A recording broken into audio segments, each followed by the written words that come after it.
Hey internet friends. Today we're going to look at the money and power behind Bill.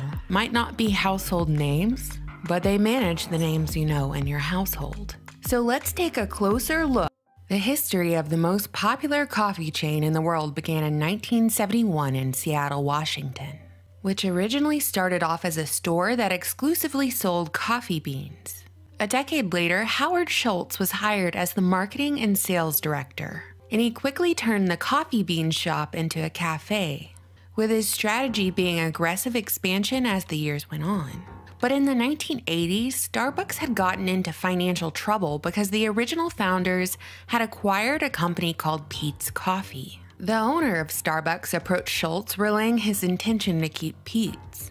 Schultz was then offered ownership of Starbucks for $3.8 million if he could come up with the funds from private investors within 60 days. In Schultz's retelling of this story, he relayed these events to his attorney friend, and his attorney friend responded by telling Schultz to come into the office and speak with the senior partner at the firm, who just so happened to be William Gates Sr., the father of Microsoft's Bill Gates.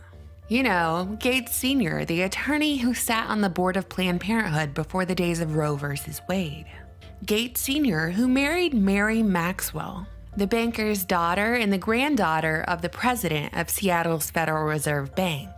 Yeah, Gates Sr. standing proud at 6 feet 7 inches tall. We're all familiar by this point. And then Gates turned to Schultz and instructed him to buy Starbucks. And not to worry, he and Bill Gates Jr. were gonna help him.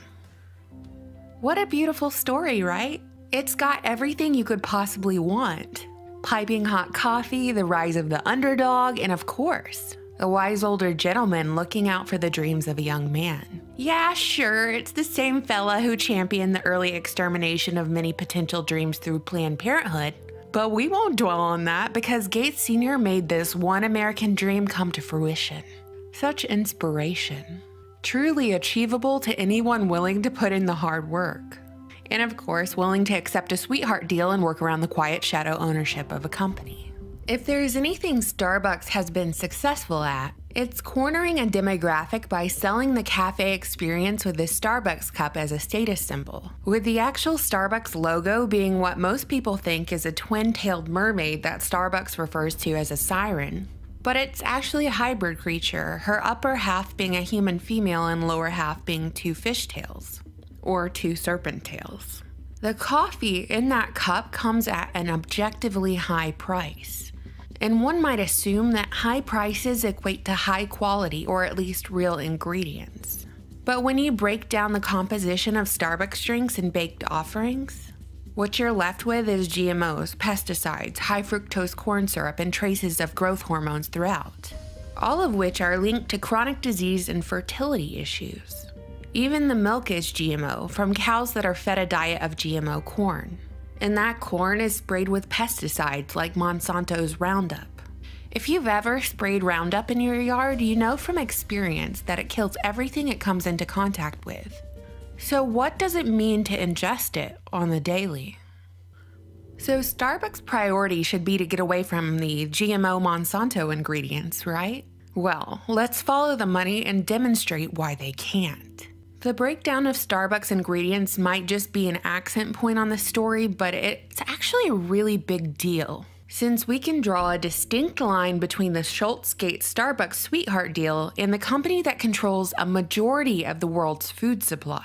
Monsanto originally began as a chemical company, eventually evolving into a pharmaceutical company, then partnered with the military to give us Agent Orange, the insecticide DDT, PCBs, and artificial growth hormones, which have done nothing but leave a trail of destruction in their wake.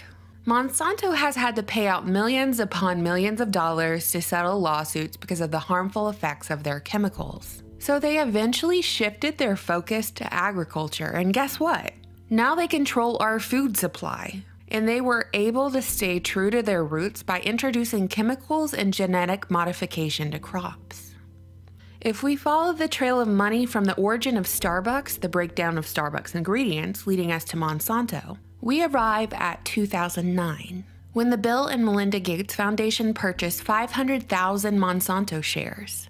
Or at least, that's what was published and documented in that fiscal year. In other words, that's an investment we know about. Bill simultaneously bought a huge amount of shares in Cargill, a faceless agri-giant that rules over the world's food commodities. And by doing this, he effectively has a huge financial stake in the world's food supply, and that supply is controlled by companies with less than pristine reputations. And that's putting it lightly. Later, Bill Gates invested millions and millions of dollars in plant-based meat alternative companies like Beyond Meat and the Impossible Burger, sold across upscale restaurants, supermarkets, and even fast food places like Burger King, Carl's Jr., and now Starbucks. The CEO of Impossible Foods is Patrick Brown, a Stanford biochemistry professor specializing in DNA research, whose father worked for the Central Intelligence Agency. While marketing professionals will engineer campaigns to paint these plant-based meats as healthy alternatives, it's proven and documented that these burgers use GMO soy and vegetable sprays with Monsanto Roundup. Recently, Monsanto was acquired by Bayer for $66 billion.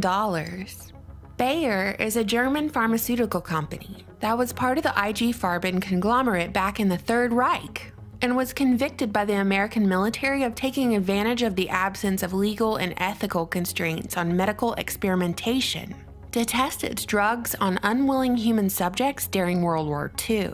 You'd think that Bayer would have learned their lesson and maybe tried to behave, a little more ethically over the decades, but no. They have just as many scandals and lawsuits as Monsanto, like recently, when Bayer Laboratories realized their blood products were contaminated with HIV and decided that their financial investment in these products was too high to toss out all their vials of blood in a fiery dumpster. So they sold their HIV-tainted products to South America and Asia without the courtesy of a warning.